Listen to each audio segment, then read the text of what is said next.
は일반 길이로 되어 있습니다.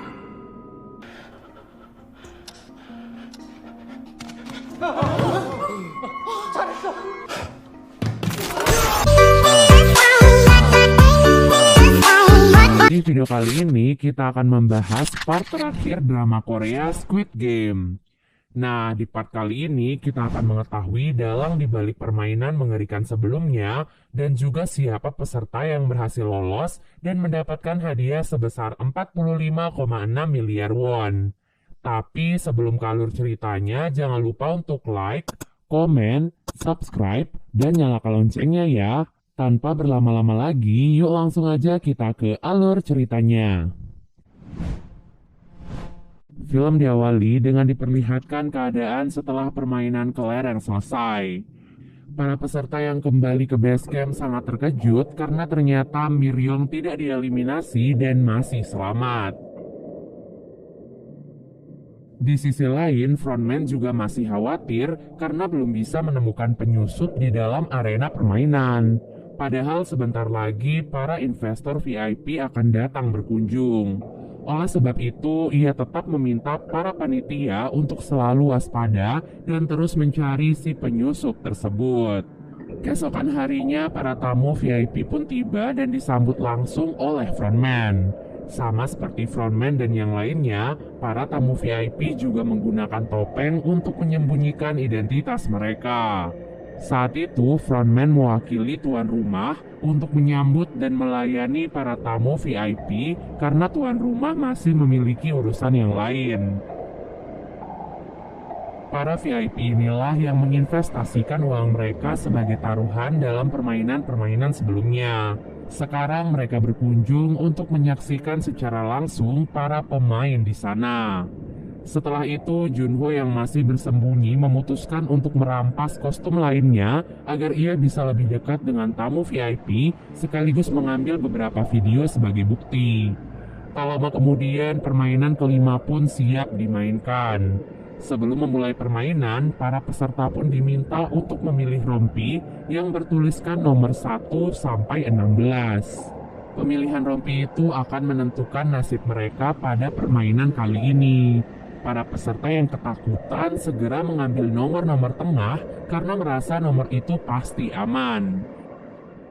Sampai saat giliran Gi-hun, nomor yang tersisa adalah nomor 1 dan 16. Awalnya Gi-hun ingin mengambil nomor 1, namun peserta lain memohon kepadanya karena ia terlalu takut untuk menjadi peserta terakhir. Alhasil, Gi-hun pun mengalah dan membiarkan peserta itu untuk mengambil nomor pertama. Setelah pemilihan nomor, mereka pun dihadapkan pada sebuah jembatan kaca. Dalam waktu 15 menit, setiap pemain harus melewati jembatan kaca itu sesuai dengan urutan mereka. Nah, jembatan kaca itu terbuat dari dua jenis kaca yang berbeda. Itu artinya jika salah melangkah, maka mereka akan langsung jatuh dan tewas. Menjadi pemain awal adalah tugas yang paling berat, karena jika mereka salah melangkah, maka pemain di belakang mereka bisa aman karena memilih kaca yang benar. Namun menjadi pemain terakhir juga tidak mudah, karena ia harus berpacu dengan waktu yang terus berjalan. Singkat cerita, permainan kelima pun dimulai. Satu persatu pemain pun mulai memberanikan diri untuk melompati jembatan kaca tersebut. Tak sedikit dari mereka gagal memilih kaca yang benar dan jatuh begitu saja. Dengan waktu yang terus berjalan, para pemain pun menjadi tidak sabar dan memutuskan untuk mendorong pemain di depan mereka. Sampai akhirnya Doksu pun sampai di posisi terdepan. Tentu saja tidak ada yang berani melawannya apalagi mendorongnya. Doksu bersikeras bahwa ia akan tetap berada di posisinya agar tidak ada peserta yang lolos dari permainan tersebut. Miryong yang kesal lantas melompat ke arahnya dan memegang erat tubuh Doksu. Ia pun mengorbankan dirinya sendiri dengan membawa Doksu jatuh bersamanya. Setelah beberapa pemain jatuh dan tewas, kini tersisa 4 pemain saja. Seorang pemain di posisi terdepan ternyata merupakan seorang pekerja di pabrik kaca. Oleh sebab itu, ia pun bisa membedakan kaca yang kuat dan kaca biasa. Dengan kemampuannya itu, ia pun berhasil membawa Sang-woo, Sebyok, dan Gi-hun yang ada di belakangnya dengan selamat. Namun saat di langkah terakhirnya, frontman yang mengetahui hal itu sengaja mematikan lampu agar mereka menjadi kesulitan untuk menemukan kaca yang benar. Hal itu pun membuat pemain itu mengulur waktu terlalu banyak. Alhasil, Sang-woo pun menunjukkan jati dirinya yang sebenarnya. Ia tega mendorong pemain itu, padahal berkat pemain itu mereka bisa maju dengan selamat. Tepat di detik-detik terakhir, Sang-woo, Sebyok, dan Gi-hun pun segera berlari sebelum akhirnya jembatan kaca itu pun dihancurkan, sehingga kaca-kaca itu pun terbang dan menggores beberapa bagian tubuh mereka.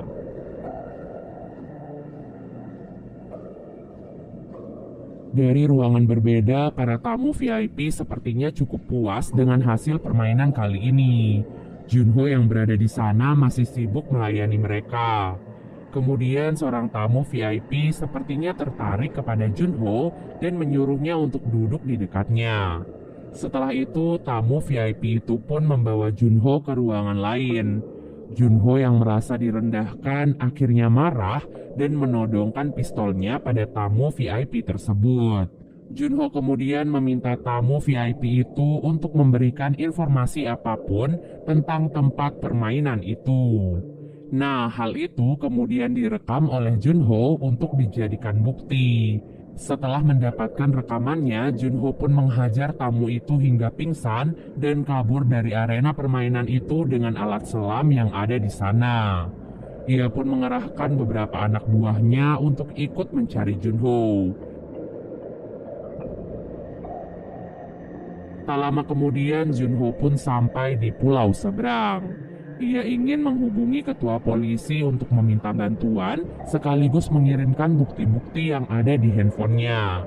Namun karena di sana tak bisa mendapatkan sinyal, ia pun memutuskan untuk mendaki ke tempat yang lebih tinggi. Tak lama kemudian, frontman dan anak buahnya juga sampai di sana. Mereka segera menyusuri pulau itu untuk menangkap Junho. Sayangnya sebelum ia bisa mengirim bukti dan mendapatkan bantuan, Junho pun tertangkap oleh frontman dan anak buahnya. Tak disangka sosok pria di balik topeng frontman ternyata adalah kakaknya sendiri yang selama ini ia cari. Junho pun bertanya kepada kakaknya mengenai alasannya melakukan semua ini. Namun belum sempat mendapatkan jawaban, Junho pun ditembak oleh kakaknya sendiri dan jatuh ke laut. Di tempat lainnya, Sang-woo, Sebyok, dan Gi-hun yang berhasil lolos dipersilahkan untuk mengganti pakaian mereka dan makan malam bersama. Saat mengganti pakaiannya, Sebyok terlihat pucat dengan darah yang terus mengalir dari perutnya. Rupanya pecahan kaca besar dari permainan sebelumnya telah menancap tepat di perut kirinya. Ia pun merobek seragamnya dan menutupi lukanya itu dengan seragam tersebut. Tak lama kemudian, Gi-hun dan yang lainnya pun dihidangkan makanan lezat untuk pertama kalinya. Di sana, Gi-hun dan Sang-woo melahap makanan mereka sampai habis.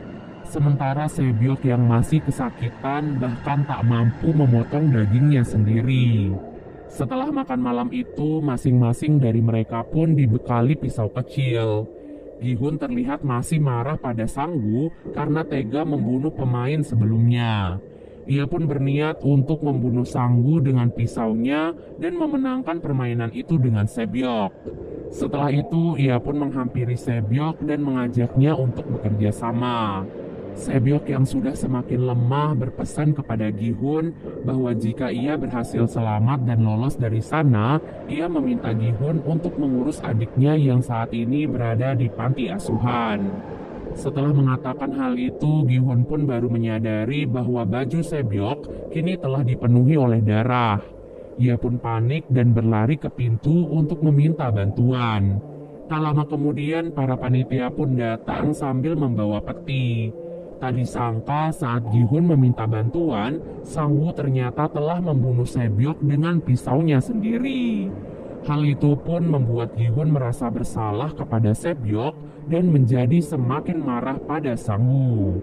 Sementara Sang-woo dengan santai berkata bahwa ia hanya ingin membantu Sebyok untuk menyudahi segala kesakitannya. Keesokan harinya, permainan terakhir pun tiba.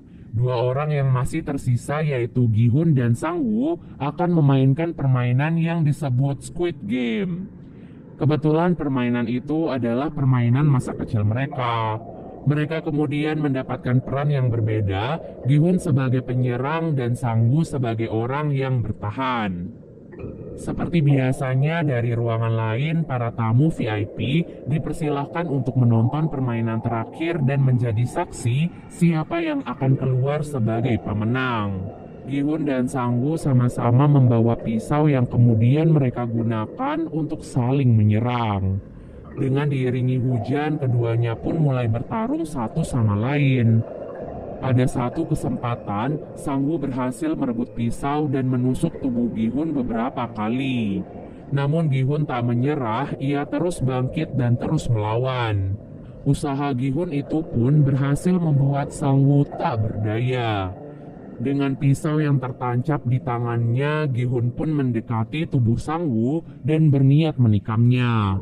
Namun tak diduga Gihun tidak tega melakukan hal itu dan malah menancapkan pisaunya di samping Sang-woo. Ia memutuskan untuk tidak membunuh Sang-woo dan berjalan ke garis finish. Namun hal itu tak bisa ia lakukan. Secara mengejutkan, Gihun memutuskan untuk berhenti dari permainan itu. Itu artinya Gihun tak ingin mengambil hadiah uangnya dan memilih untuk menyelamatkan sahabatnya. Sesuai dengan aturan ketiga, ia hanya perlu meminta Sang-woo untuk berhenti dari permainan. Namun Sang-woo menolak hal itu dan malah menikam dirinya sendiri. Sebelum meninggal dunia, Sang-woo pun menitipkan ibunya pada Gihun.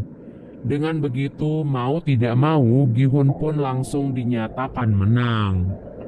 Setelah semua perjuangannya itu, Gihun pun dikembalikan ke tempat asalnya lengkap dengan kartu kredit yang berisi 45,6 miliar won. Dengan semua uang itu, Gihun sama sekali tidak bahagia. Ia malah merasa sedih dan frustasi atas kematian ratusan orang termasuk sahabatnya. Bahkan saat melihat ibu Sang-woo, Gihun tak sanggup menatap matanya. Bak jatuh tertimpa tangga, di dalam rumahnya Sang-woo hanya bisa menangis menatap jasad ibunya yang sudah tewas. 1 tahun kemudian, penampilan Gihun menjadi semakin berantakan. Saat sedang duduk sendirian, ia pun ditawari bunga oleh seorang wanita tua. Ternyata di dalam bunga itu terdapat amplop yang berisi kartu permainan dengan tulisan tempat yang harus Gihun datangi. Sesampai di tempat tujuan, Gihun sangat terkejut melihat kakek Ilnam yang sedang dirawat. Sejauh yang Gihun ketahui, kakek Ilnam seharusnya sudah mati saat di permainan kelereng. Tak diduga kakek Ilnam ternyata adalah tuan rumah sekaligus atasan frontman. Kakek Ilnam mengaku meski memiliki uang yang banyak, ia tidak bahagia sama sekali karena tidak tahu bagaimana cara menghabiskan semua uangnya itu. Dengan kondisi tumor di otaknya serta hidupnya yang diprediksi sudah tidak lama lagi, ia pun memikirkan cara untuk bersenang-senang. Kemudian ia pun teringat akan masa kecilnya yang selalu bahagia karena menghabiskan waktu dengan bermain bersama teman-teman. Oleh sebab itulah ia dan orang-orang kaya lainnya menciptakan arena permainan itu agar ia bisa menikmati kebahagiaan dengan ikut berpartisipasi sebelum ia meninggal dunia. Mendengar hal itu, Gihun pun menjadi sangat marah. Bagaimana tidak, mereka rela mengorbankan ratusan nyawa hanya untuk bersenang-senang. Namun kakek Ilnam pun menegaskan bahwa sejak awal ia tak pernah memaksa siapapun untuk ikut ke dalam permainan itu. Ia dengan tulus berterima kasih kepada Gi-hun yang sudah memberikan kebahagiaan dengan menjadi teman bermainnya selama di sisa-sisa akhir hidupnya. Setelah mengatakan hal itu, kakek Il-nam pun meninggal dunia.